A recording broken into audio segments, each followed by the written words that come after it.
Hello, everybody, and welcome back to another episode of Star Wars Alliance. Of course, I'm your host, Clay, and with me, like always, in a brand new room, and I have seen the shelves up close with your photos here on Twitter, is Katie. Katie, how you Yes. doing today? Hello, everyone. I am in the upstairs bedroom. I have moved. I don't know if this is my final resting place yet in the room, so we may still switch things up. Because, as you well all know, I switched up my previous setup because I wanted my books to be clear in the shot and be able to go, ooh, this is the book I want. So we'll see what happens. Also, just as a forewarning, when you're buying new bookshelves and you're comparing them to your old bookshelves, measure the inside of the shelf to the inside of the shelf, or the full width of the shelf to the full width of the shelf, not the inside of a shelf to the full width of a shelf. Because these Okay, yeah, I see these what you're fun saying. fact, they're 7 feet tall. And my other bookshelves were 6 feet tall, but these shelves actually fit less books than my previous shelves because they're That sucks. smaller. Yeah, So I've got more books down here and I have more books downstairs still. And these shelves are full. So that's awesome. I am a physical media nerd. Can't deny it. So Now, Katie, we have a full episode coming at us today. We were actually planning on taking the week off. We I had in know. store for you guys a Midnight Horizon and a Mission to a Disaster review that we were going to drop technically tomorrow. Um, but instead, the Hollywood Reporter decided to kind of be on the scoop game and just to bless us with a whole lot of raging Star Wars fans again. Uh, Well, and I'm very passionate about this topic that kind of came up into the midst. And I got some people on my Twitter feed when I shared my opinion yet again, because apparently I hadn't shared my opinion on Twitter, but people were like, "Oh, well, that's a hot take, Katie." And I'm like, "Have you listened to some of my other ones?" So we'll get into that. But yeah. yes, but I will say before we get into the network plugs, because of tonight's topic, I went ahead and brought out the old vodka. This one has actually been sitting in my kitchen. I have been infusing vodka with jalapenos. And That's so it's interesting. jalapeno vodka right here. I'm going to go ahead and take this shot before we jump into everything because, well, apparently DC 100 did pretty well, and I was drinking that day. So go ahead and start. Am I going to become an alcoholic? Is this how it all starts? Hey, fun I mean, Clay you're comes about to around become a with. father, so I isn't that when mean, it all starts? it Bad joke. I'm sorry. I mean, the truth though. Let's go ahead and why don't I'll you start I'll off the jump it plugs off. while I jump into this. This is the first time I'm tasting this, by the way, for all those live on YouTube. Y'all, we are a part of the Geek Ultimate Alliance podcast network where eight we have 8 shows 7 days a week. On Sundays, coming back April 3rd, you've got Slice of Film, which is every other week. On Mondays is our other bi-weekly shows. You've got Ranger Alliance and World's Finest True Believers. Saturdays is our other bi-weekly show, which is a walk through the multiverse. Our regular shows, or our weekly shows, excuse me. We've got DC Alliance, which is live on Monday nights, goes into feeds on Tuesdays. Superhero discussions on Wednesdays. Star Wars Alliance is live Wednesdays. Clay does this so much. I try to interject, but I forget how to do it. Star Wars Alliance is live on Wednesdays, which is, if you're here with us, welcome to the fun. And into feeds on Thursdays. Marvel Alliance is live Thursday nights and into feeds on Fridays. We are a listener and an ad-supported network. What that means is we do have a Patreon, which has 2 tiers. The $1 tier gets y'all is a way to say thank you. Unfortunately, you don't get anything with that, but we appreciate all the love that you give us with that. It keeps the kyber crystals charged around here. The $5 tier gets y'all ad-free episodes, exclusive episodes, and any early episodes we may drop. If you'd like to support us but can't afford to do the Patreon, which is perfectly fine, another very good way is to review us on your favorite podcatcher of choice. We are on 2 feeds. We are on the Geek Ultimate Alliance feed, but then Star Wars Alliance, along with Marvel and DC, we all have our own solo feeds. So if you're listening to the Star Wars show, you can go review us there. Feed into, gosh, I'm rusty. It helps put the feed into the feed of other listeners who may not be following us on social media to find out who we are. It Though does I help have with the algorithm. I think that was the word you were looking for. yeah, the Algorithm. algorithm. On Apple, Google, whatever podcatcher that does allow reviews. And I know Spotify this year started their stars. So Yep. give us 5 stars, give us 1 star. At least let us know why you did so. Yep. And you can find me on Twitter. It's at Slice of Katie. Clay, you can find on Twitter. It's at Fanboy Clay, and we'll go through this all at the end. But just since Clay is still finishing his vodka, I figured I'd throw it out now. Yeah, the very scary thing about vodka is like you can take a shot or whatever, and like you don't really feel anything. Mm-hmm. And so I took 2 shots. So we'll see how this goes. That's why I gave up vodka for whiskey. I do have a chaser for anybody who doesn't know this handy trick. If you sip on pickle juice after drinking liquor, it actually doesn't get you all that drunk. So I have a small cup here with pickle juice. So, and I actually really love pickle juice. So no skin off my bones. I'm not a big pickle juice person, but I do love pickles. So there you go. It helps with cramps, helps with all sorts of stuff. Mm-hmm. And you know, I was like, oh, that's interesting. I didn't know the whole thing about like getting you less drunk. So I was like, oh, Yeah, maybe I should. I bought a giant jar of pickles that's probably about like this big for those of you on YouTube. So let's go ahead and I think we can jump right into it because I think this is our only topic.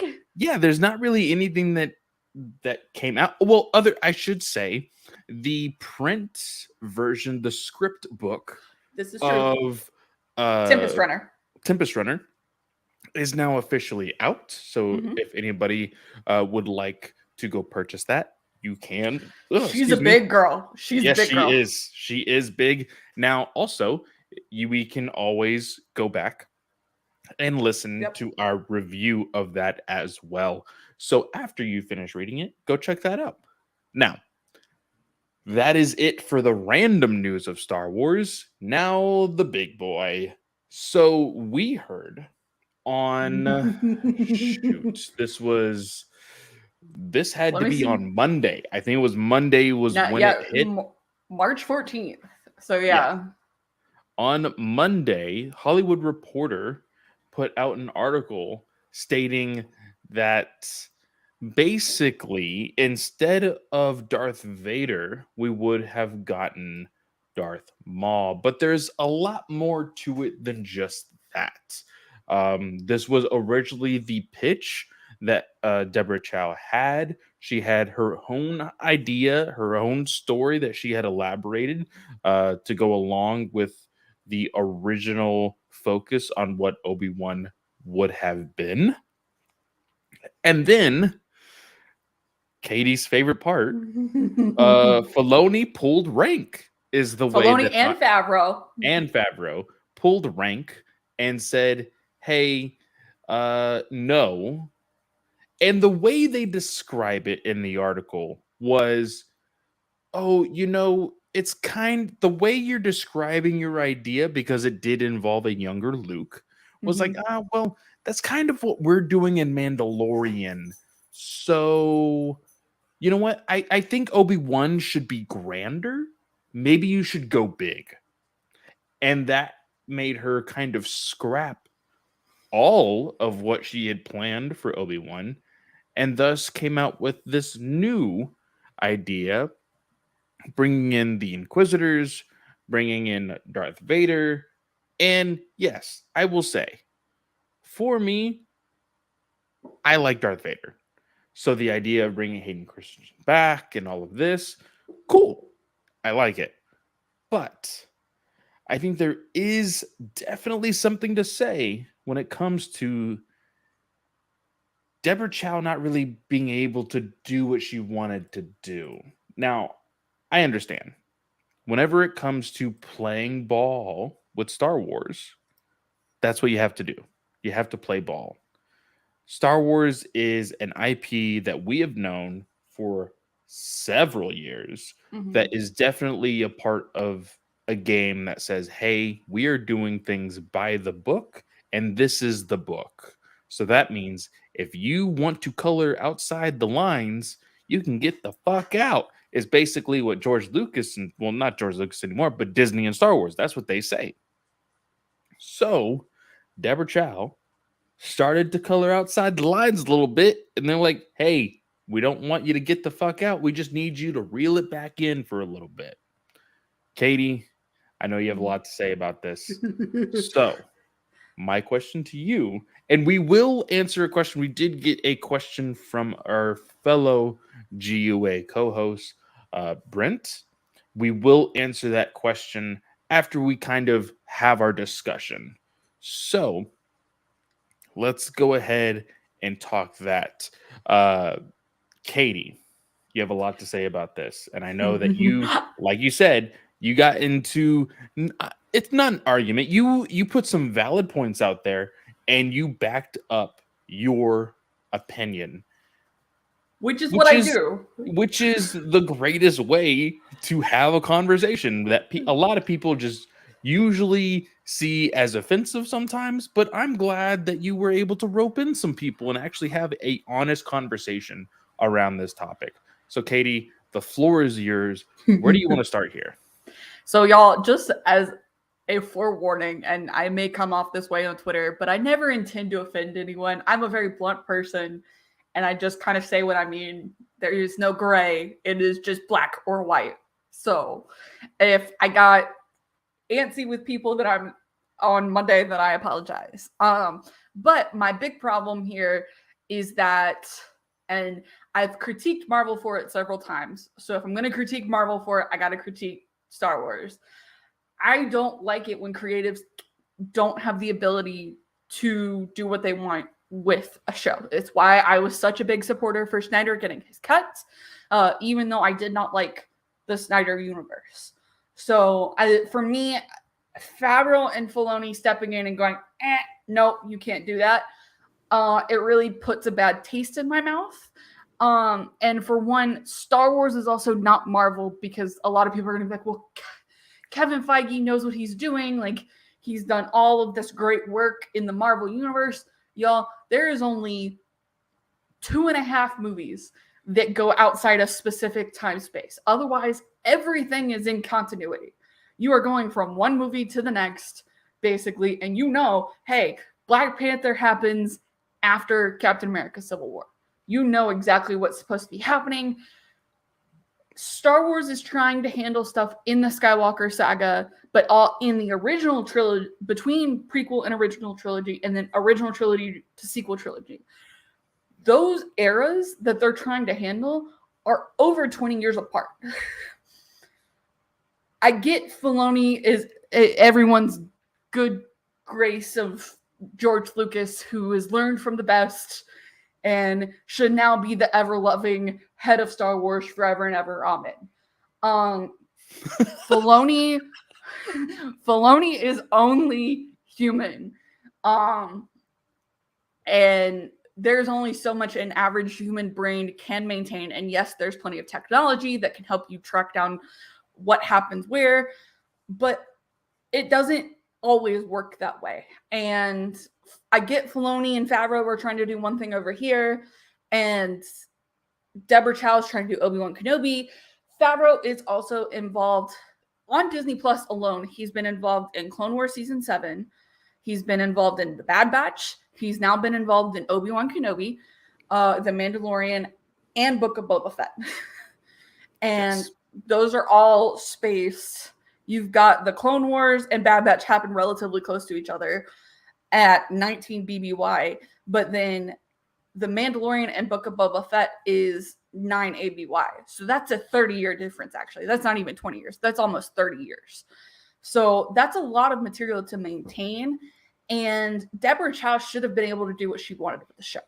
And now there was a report that came out from Pablo Hidalgo, as well as the Hollywood Reporter addresses just a Lucasfilm representative, said Ray Park, because in the original report they say Ray Park actually went to set and started doing work, but Lucasfilm and Pablo Hidalgo said no, that's a piece of crap. Like, no.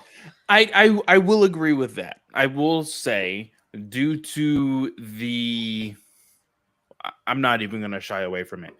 The penis incident, the very bad thing that he revenge did. porn. Yes, revenge porn is illegal in some states, and it's in bad taste. Like, I'm sorry, like it would be one thing to confront them, to just talk shit and do everything like that, but like to wait until like the wee hours of the morning and like placing it on there, and then so that's like the first thing people see when they wake up, like, that's dirty. Sorry, it just is. Now, with that, I don't think that Ray Park should have been a part of this project. No, but Sam Witwer Darth literally Maul, voiced. Boom, right there. He voiced Maul in Solo. He's voiced him in everything since the Clone Wars.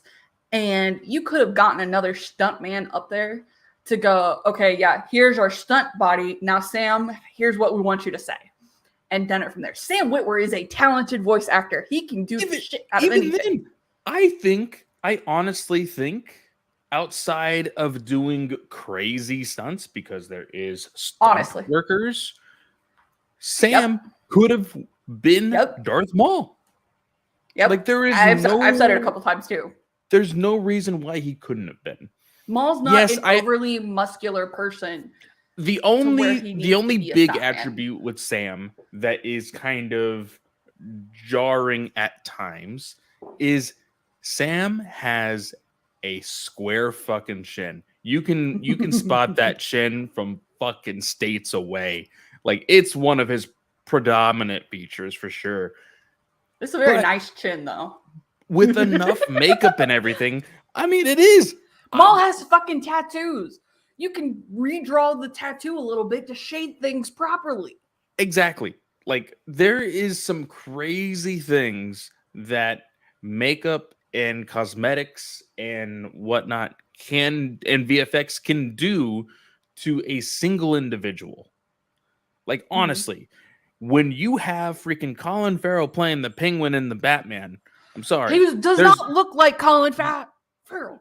You don't have any excuses whatsoever. That's just the way things are now. But with the exclusion of Ray Park, because one thing I was going to say is Darth Maul is bigger than Ray Park. Star Wars is bigger than Ray Park. Yes, you can be like, oh, but it's like the original casting. It's legacy casting. Like, that's the whole thing. Like, that's the whole reason why we haven't gotten a new Luke Skywalker. Well, guess what, people? That's a whole nother fucking topic, because we saw some Star Trek news this week that's really pissing me off when it comes to Star Wars. But that's another topic for a different day. And actually, we did get a new Luke Skywalker. That was part of the Hollywood Reporter piece. Oh, well, yes. Grant Feely, whose previous only credit is an episode of Creepshow. So everybody, welcome Grant Feely. He's not on social media, but y'all, let's treat him better than Jake Lloyd. Let's just leave it at that. Please. Yes, please. But this whole ordeal, I want to say something that is very much a discussion on social media. I saw it brought up the day that this dropped. The conversation between animation versus live action. Here's the problem that I have. Is I love animation. Mm-hmm. I love live action films. I love live action TV shows. I love animated films, and I love animated series, TV shows. All four of those mediums are valid and should be critiqued in kind of the same light. The reason why I say this is because putting Spider-Man into the Spider-Verse on a whole new pedestal when people think, oh, what's the best superhero movie ever? And people are like, oh, Spider-Man into the Spider-Verse. Oh, but that's animation. No, people are saying no. That is peak. That is one of People the best superhero movies. people are throwing away the idea that they're separate as far as animation and live action. Why can't we do that for TV shows? Mhm. Because the conversation is, well, Rebels already had the fight between Obi-Wan and Darth Maul. You can have a fight in a show that takes place before another show and have that fight still respect what happens. Okay, I got into a discussion with Abandoned Lizard, and he basically said continuity would have been retconned if Maul was in this series, and it would have retconned the final duel from the end of Rebels Season 3 between Maul and Kenobi. That's bullshit. Because if I would you're call saying, bullshit as well. if you're saying that, then why aren't you saying that the Vader Obi-Wan Kenobi fight that we have been promised is not retconning A New Hope? Because it's the same fucking principle. Now, I will say, Snell has been saying that. There has been some arguments against it, but the big thing is people look at Darth Vader in a completely different light, which I think is a little silly. People think of Darth Vader and he's like, oh, it's the best of Star Wars ever, blah, blah, blah, blah, blah. Oh, it's Maul, whatever. Oh, it's Darth Vader, blah, blah, blah. Like, these are all the same kinds of characters. Now, I understand because Anakin was a part of the Skywalker family, bigger part of the Skywalker saga. I understand this. But when it comes to playing the role of the antagonist of a TV series, those two characters Have done the exact same thing. probably with some minute skewing of the script are probably going to be in the same exact role for what Yep. Deborah Chow wanted to do for her original script. Well, in instead the of this original one was basically Maul had found Luke, and Obi-Wan would have to come out of hiding and take Luke along with him to protect him. So with Vader coming in, I doubt that's still the script that's happening. Because Which is what I'm saying, like with minute script changes or with things Yeah. like that. I understand that. But what I was getting at is people are playing down the idea, oh, well, I would have really loved for this to happen because the fight between Maul and Obi-Wan was in animation. And what we are saying is that one of the best fights in Star Wars is that Maul Obi-Wan Kenobi fight. And I will say, it's over so fucking fast. Mm-hmm. Like, But I wish there was more to it. Yes, but there's so much depth of character that happens. And so much emotion in that story. And I feel like being able, because I will say this. Whenever it comes to animation versus live action, the emotion on a character's face can play differently depending on what styles of animation that you use. Not saying that they can't convey emotion, because they definitely can. Mm-hmm. But wouldn't have been great to see this? I don't care. What I would have done for me personally is I would have taken Rebels and I would have taken what we could have gotten in this show, and I would have watched them both, and I would have been like, that's fucking amazing, because you see what Obi-Wan and Darth Maul did in live action, and then know several years down the line is Rebels, and then you see the comparisons. Yep. You see the weight that each fight then carries when it's finally over. You know? And the biggest thing I think people have to understand is that you can respect the like you can love the Twin Sons episode of Rebels, which is the episode where Obi-Wan Kenobi and Maul fight, and still think, okay, Vader coming in is crap in the Obi-Wan Kenobi show, and Maul would have been a better option.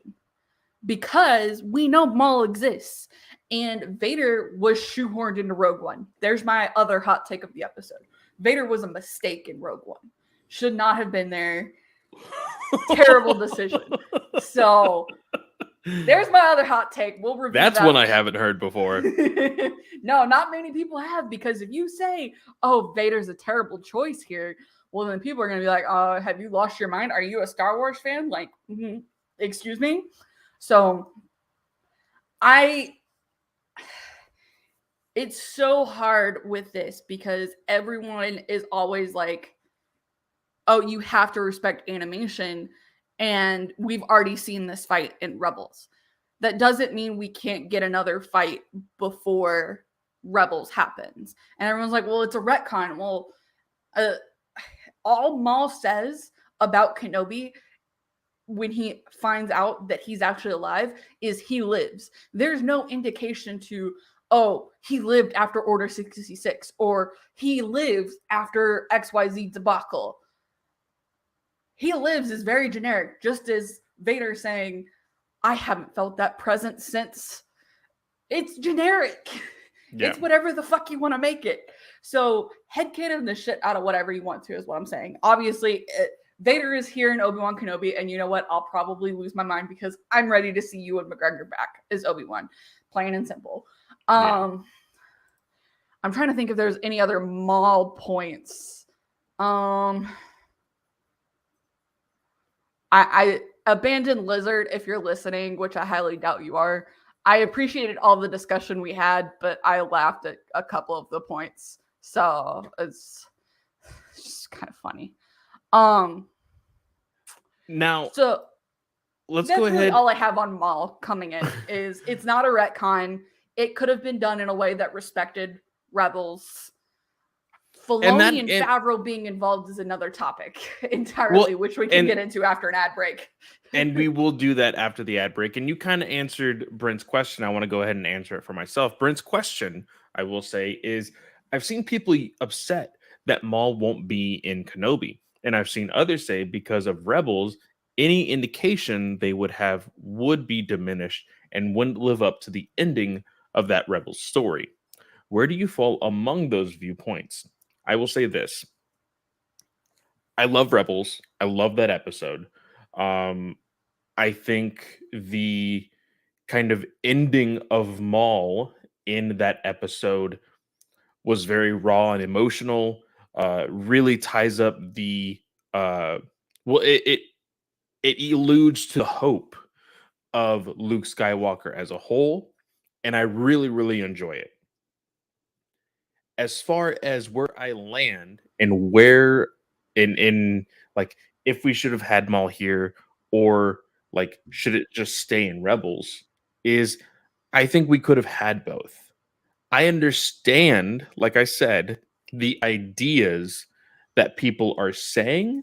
Like I understand the knee-jerk reaction, but I do think, like we said, I do think that they are overreacting because if you have a good enough script and you have enough knowledge of the Star Wars universe, because as much as we're about to dog on Favreau and Filoni, they've been able to actually do something really cool in weaving their way into the middle of the Skywalker saga and dropping this nugget called the Mandalorian.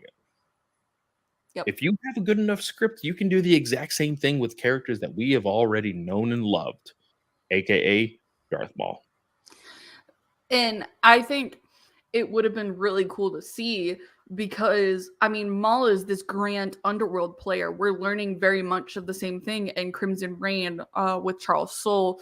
And especially the fact that because Solo and Obi-Wan Kenobi are supposed to take place at the same time. But Maul, it looks like Maul actually trained Kira in some of the ways of the Force and doing some things. So it would have been a cool take to say, okay, if Obi-Wan Kenobi takes place right after, we could have seen Kenobi potentially trying to like take down some of Maul's underworld items. It could have been a cool story, because right now what I'm thinking is we're just going to get Obi-Wan Kenobi with the rebellion at some point. It could have expanded things beyond having just the rebellion involved. So I think that's the big thing to take into consideration, is it could have been done respectfully. It could have been included in part of the grander story while not saying, oh yeah, animation's trash. Y'all, I love Rebels. I love the Clone Wars. Resistance was good. Bad Batch was bad. But I animation has been some of Star Wars' greatest storytelling. Plain and simple. So I'm not trashing on the animation, and I'm not begging to see Maul in this. I just think Maul would have been a better choice. So yeah, for sure. But before we go on to our topic of Filoni and Favreau, let's go ahead and take quite possibly our only ad break tonight. Remember, guys, we do not choose these ads. We don't choose how many times they repeat themselves, if they do, or the volume. So turn that down just a little bit, and we'll be right back. And we are back. So, Katie, I know that you are just foaming at the bit here to talk all of your hot takes for everybody who is in their Sunday best trying to defend Filoni on Twitter. So, go ahead. Tell these new listeners how you feel about their best boy in the cowboy hat. So Mario with the fanboy and Superman on foam popped in on my tweet that I had Monday and said, that is a hot take, Katie. Filoni and Favreau have been the best thing about Star Wars since the Disney sale. They've won my trust. So if they nixed Maul, I'm one to trust their judgment and reasoning. And I responded to that with basically saying, I haven't been impressed with some of the storytelling that Filoni has had lately. I misspelled Filoni in this tweet, by the way, so I'm very sorry. I hate doing that. So, and I also said Favreau's scripts were mostly lackluster for Book of Boba Fett, which is why he was included in my original tweet. And I said it boils down to the same thing I critique Marvel for. I want you to let creative shine. He came back with saying he sees it both ways, because to him, the lack of a singular voice for the sequel trilogy hurt it a great deal. So to him, having a central creative voice really allowed things to shine and really made sense for him. And I said, in my original tweet, I said, I want one person over an era. So have one person for the High Republic shows that are eventually going to come to Disney Plus. Give me something for the prequel trilogy. Give me something for prequel to original trilogy era. Original trilogy, sequel trilogy after. Make it so that one person is leading the creative endeavors for that era.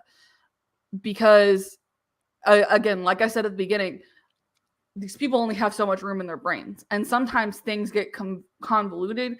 People change, but also you don't want, like, I think Filoni's storytelling efforts changed when he went from the Clone Wars and Rebels to now The Mandalorian, because he's having to tell it in a different medium. And to go back and forth between A, animation, and then B, go back in time, it destroys what he's trying to do in an era, and he's trying to maintain too much, which is why I think his storytelling, his scripts fell down for The Mandalorian and the Book of Boba Fett. His episodes for The Mandalorian, I hated. And his Book of Boba Fett episode was pretty decent. But they've been some of the most lackluster episodes for those shows, I think. And so I think if he was more focused, his storytelling voice would come across a lot more.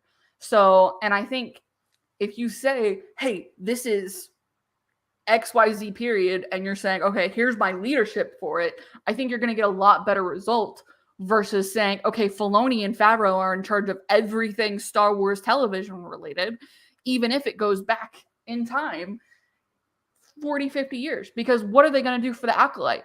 What is the Acolyte going to happen? We have been promised original storytelling for the Acolyte, and it's supposed to start shooting next spring, I think. And what's going to happen with that is Favreau and Filoni going to take a look at the scripts and go, yeah, no, this is too close to what we're trying to tell. You need to change this up. I want to see different creatives have their voice, and I don't just want to see a singular voice. Yes, Star Wars canon timeline has to be maintained, but creatives should still be able to share their own voice and do Star Wars in the way they want to be done. That's what I appreciated the most with Rian Johnson's movie. Was it best placed in the middle of a trilogy? No. But that is one of my favorite Star Wars movies. It is The Last Jedi. Rise of Skywalker, very similarly, is one of my favorite stories.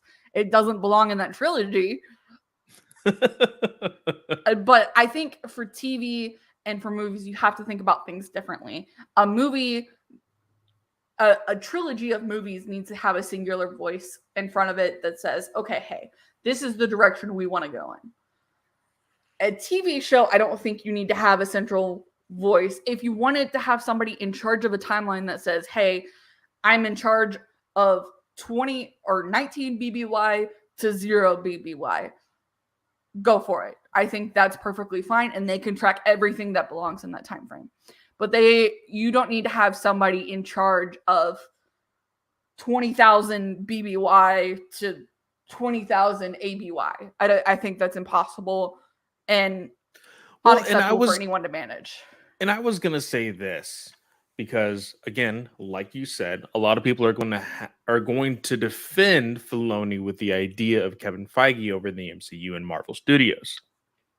The thing about that is Marvel Studios started with a single movie and a hope and a prayer, because even when they made Iron Man, they only made plans for one other movie.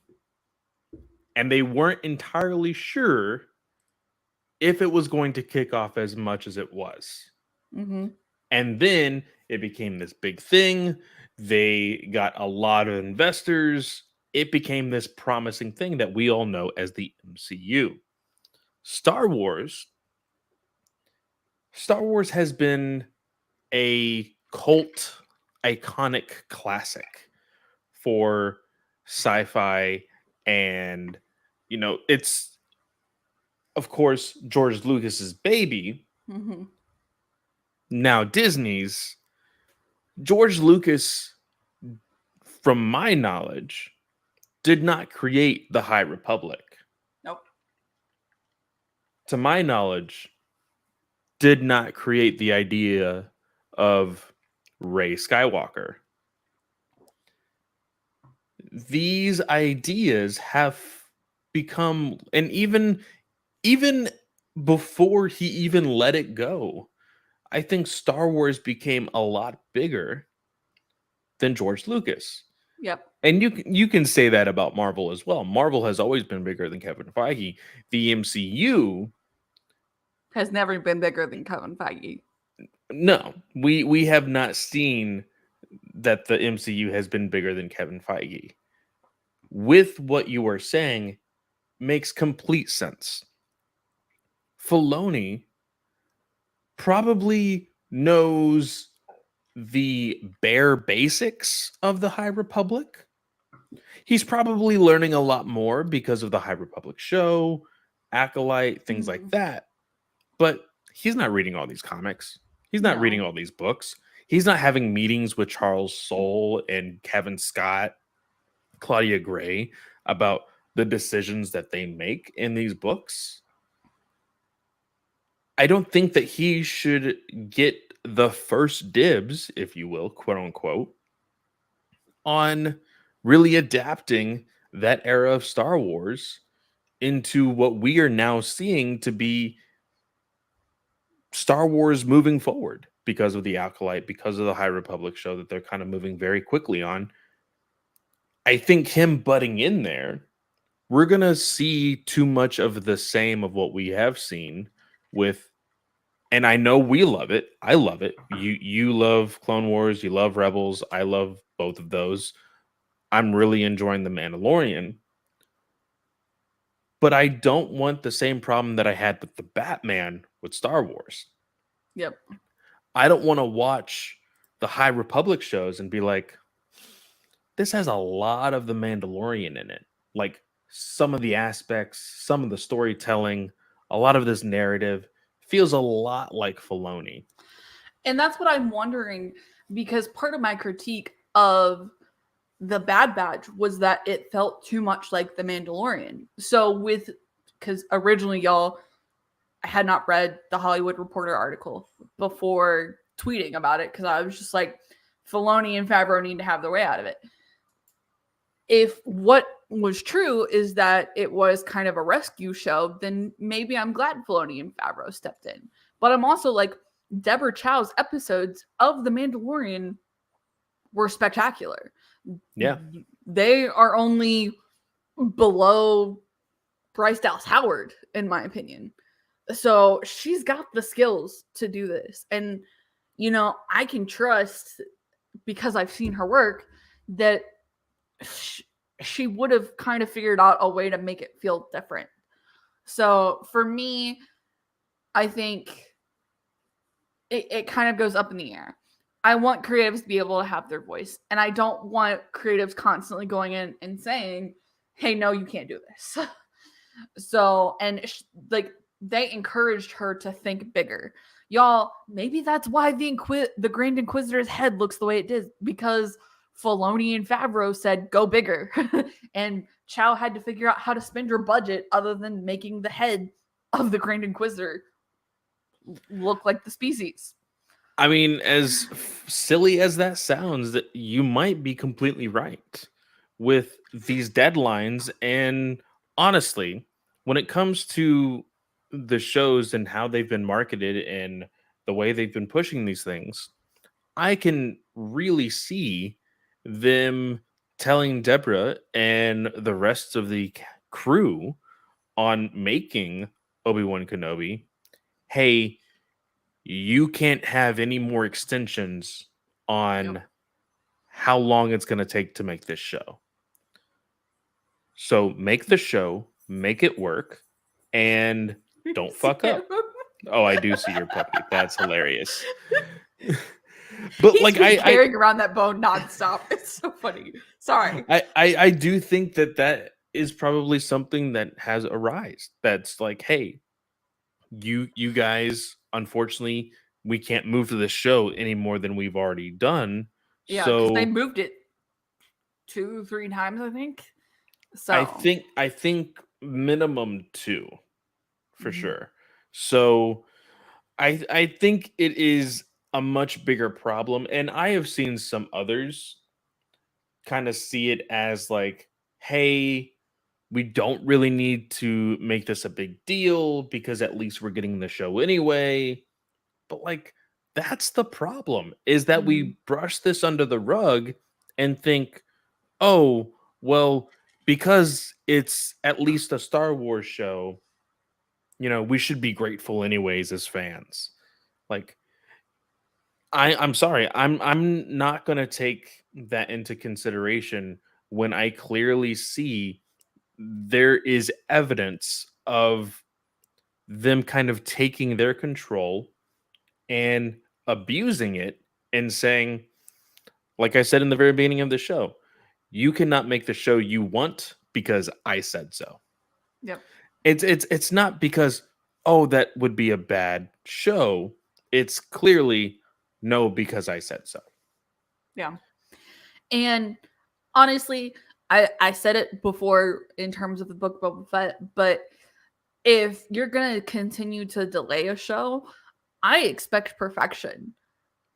And because that's why I think you're delaying it, is to try and get things We're talking right. to you, Flash.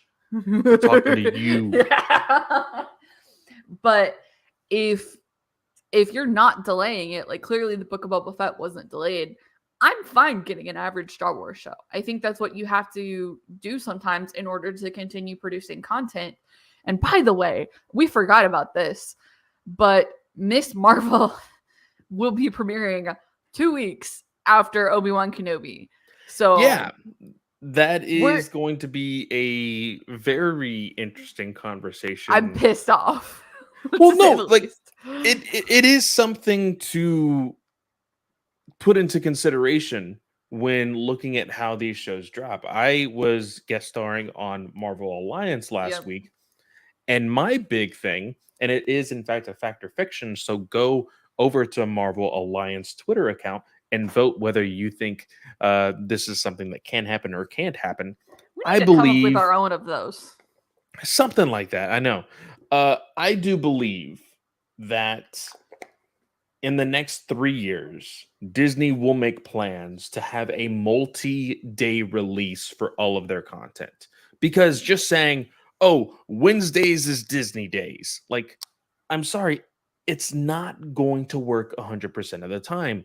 You're going into this right now with Moon Knight, Obi-Wan Kenobi, and now Miss Marvel.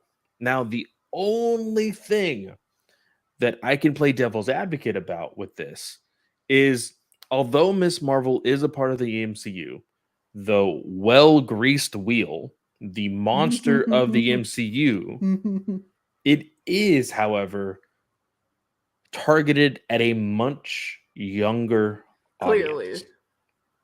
So I don't necessarily think a lot of the viewership is going to be on Wednesday.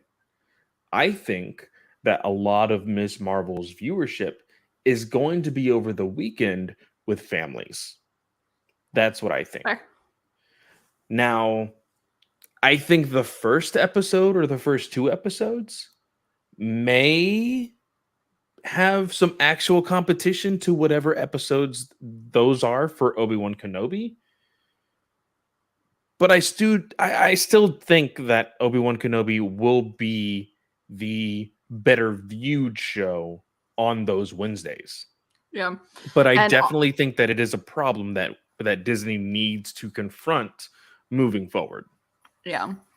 And y'all, just so people are aware, I know I've said in the past that my mom, when she found out Ewan McGregor was coming back for Obi-Wan Kenobi, she got really excited and said that she was going to get it. I showed her the trailer that we got, and she said, wow, that looks incredible.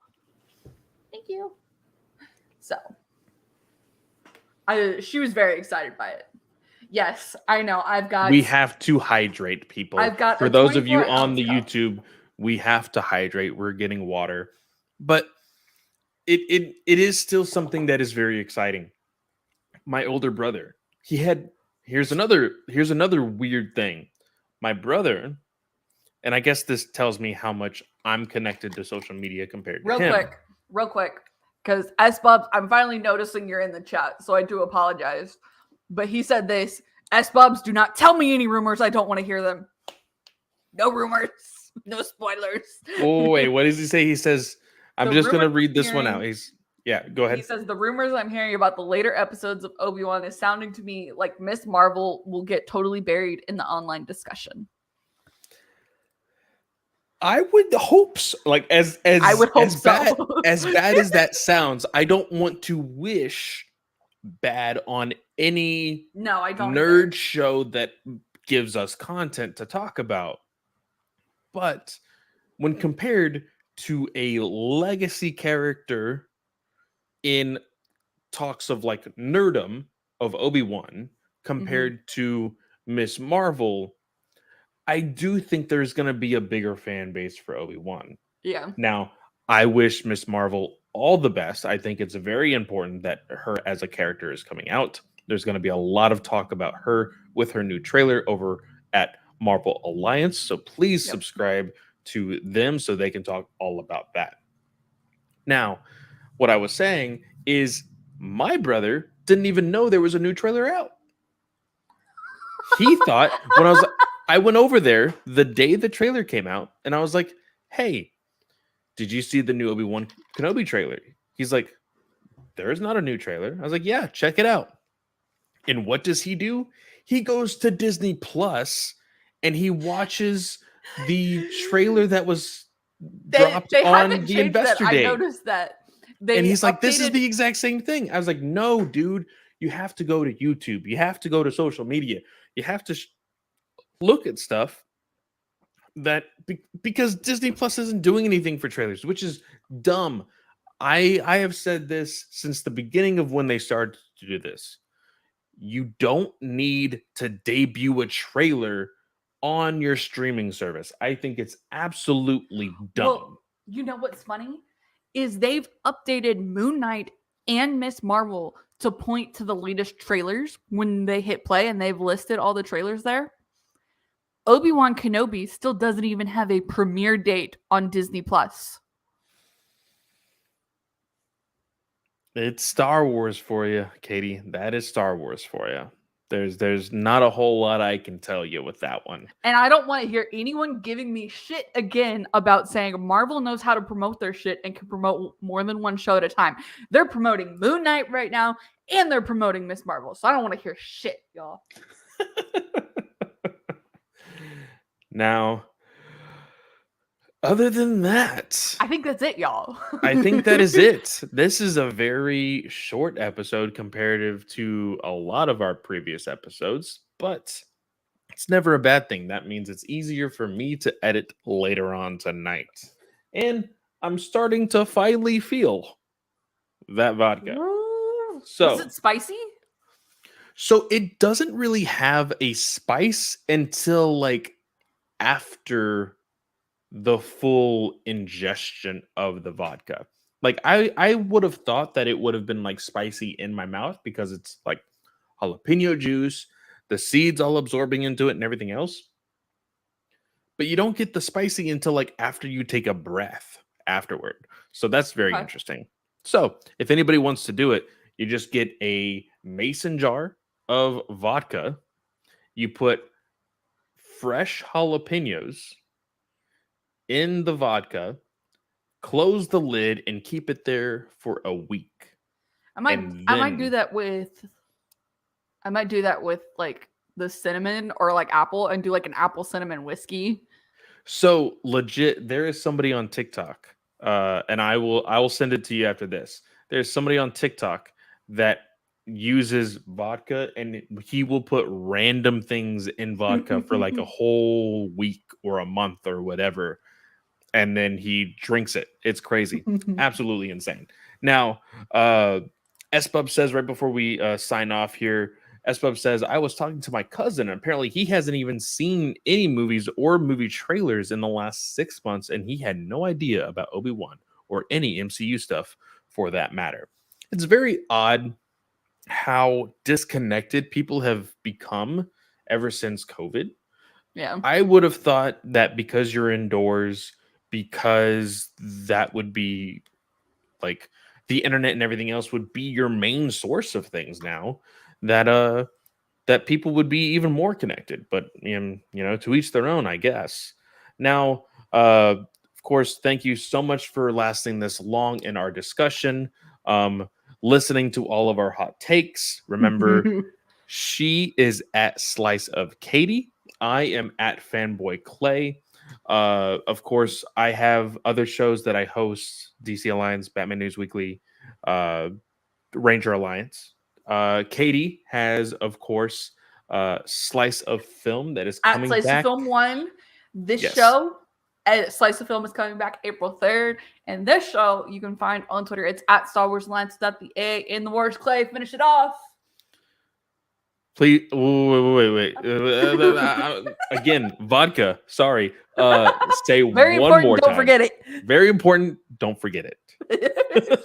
Y'all, I want to wish everyone a great day or night, whatever time of day you're listening or watching. And we will see y'all next time. May the force be with you. See you guys later.